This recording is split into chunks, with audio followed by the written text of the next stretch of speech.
Welcome back, guys, to another episode of Lip Rippin' Outdoors. Today we're going to be trying to catch some bass in some cold water. Now, we're down here at Lake Powell, and down here in November, so it's pretty cold for these fish. My friend Ratty will be joining us today. He looks very excited. We're going to be trying out some cold water tactics. Well, also, just a quick warning. Audio is going to be pretty bad after this because this thing right here is going to get that. So audio is not going to be the best. Without further ado, let's go ahead and try to catch a bass.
Walking over here. Oh, it's a largemouth though. Get him up on land. Woo! Rowdy! Oh, you switched over to swim bait. Cool. No, he's caught largemouth before. Gee, that guy's healthy.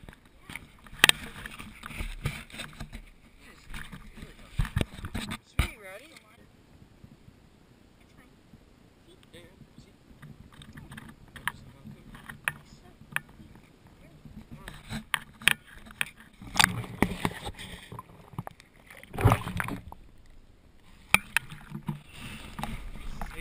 Oh, he's sitting there with a bunch of other ones. First cast, I wish you would have done that. Here, show it to the camera. I wish you would have done that when the camera was rolling.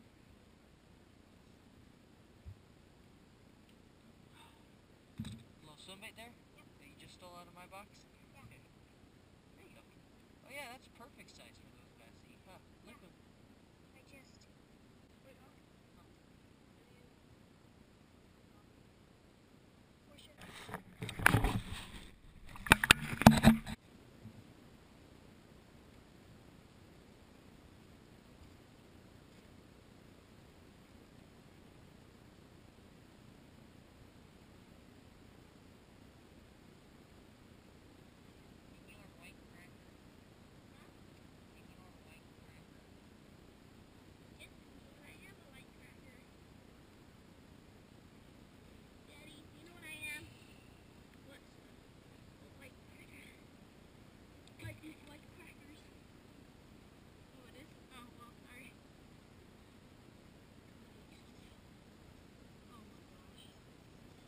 Ready?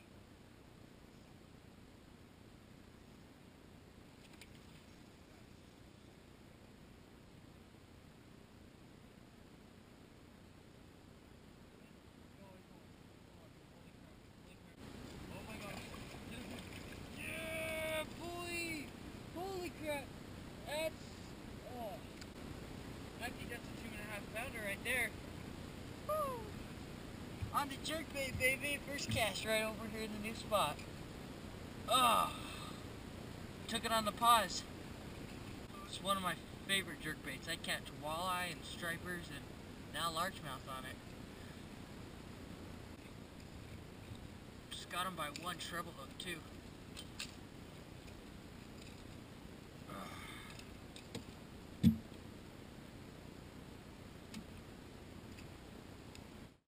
Nice. Split this guy off, get a few picks, and alright, I'm gonna say 2 pounds 12 ounces. Feels like 2 pounds and 3/4. He's got a fat belly on too. Oh, we help him because he's got... Okay, I was close. 2 pounds 9 ounces. Not sure if you see that.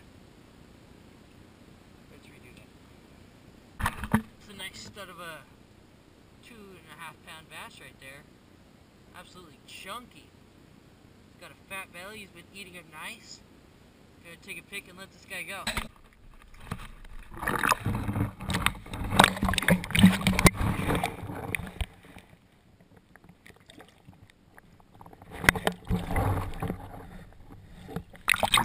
You got him. Woo. Right on. Small, but he's fast. Largemouth at that. Oh, we just killed that. Oh, dude, they are healthy. Like, they are not cut down on their food at all.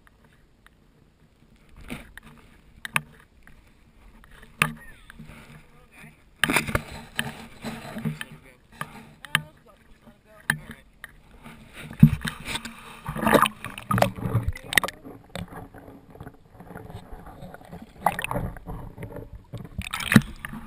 So, one thing I noticed with that bass, he or she, the teeth on that, it didn't have any red on its mouth there, so it's not really eating on the cross like that. It's focusing more on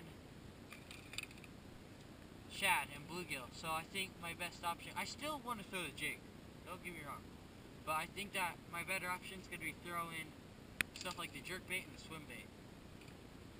So, get back to you.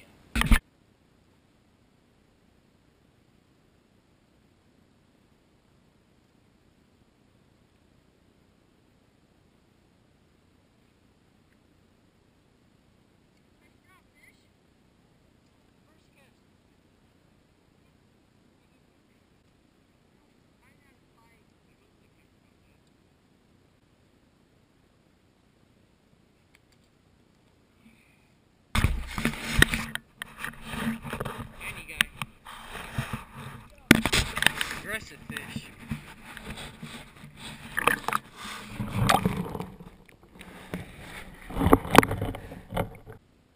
Just put him back. We're not gonna do an underwater release on this one. Largemouth? Yep. There he goes.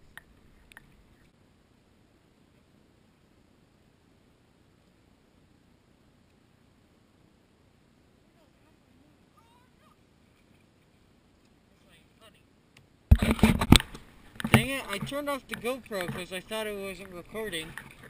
That stupid bird right there grabbed my jerkbait. Luckily, he wasn't past the barb. He grabbed my jerkbait and I caught the stupid bird.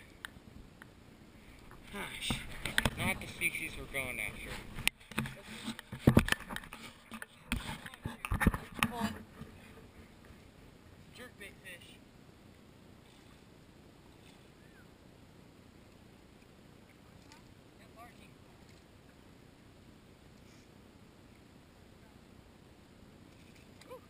Dude, that guy, he hit it on the pause.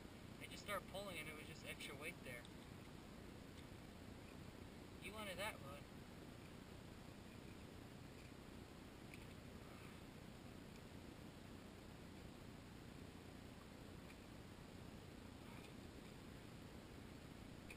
You gotta love jerkbaits.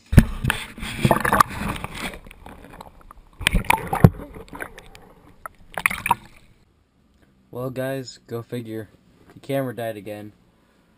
As you can see, I made it back here to the houseboat. Did get pretty cold out there so, as the sun went down, so I had to put my jacket on. But other than that, with these, it was pretty rough out there.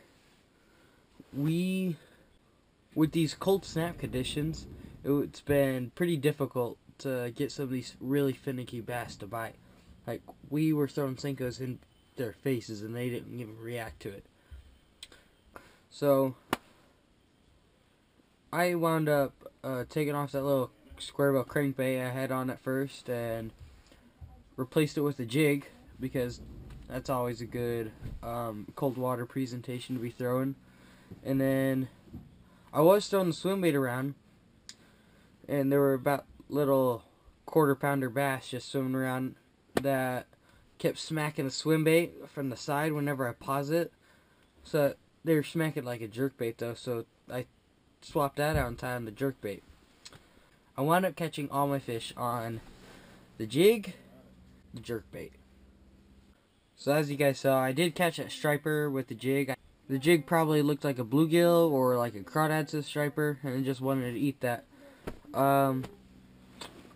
Then I followed that up with the bigger bass, which I was actually pretty surprised that there was a bigger bass back there willing to bite. But I don't think the camera quite got the whole thing. I was out there throwing that jerkbait around again, and one of those diving birds out there went after my jig, and the thing went under the water, and went after my jerkbait, and that thing went under the water, and I felt my jerkbait stop, and I was like, oh, this better not be that bird. Sure as heck, I didn't really set the hook hard. I just start pulling on it. I drug that bird back in, had to unhook that and let that thing go. Luckily, it was only hooked, wasn't even past the barb. And then the camera died, and we wound up going back into another little pocket, which was loaded with bass, but we couldn't get any of them to bite. They were just so finicky. I was able to get one into biting the jig though, however, a little pounder. Then I lost the jig in the bushes. So if you guys ever run into these winter cold water conditions like we had today, like we just had a cold snap just yesterday, and it's really throwing everything off, go ahead and slow your presentations down and throw your more finesse stuff like your jerk baits, your jigs, drop shots even. Just really slow down your presentation and it will pay off for you. Well, it should pay off for you. Be sure to drop a like and please subscribe. Get out there in the outdoors, catch yourself some fish.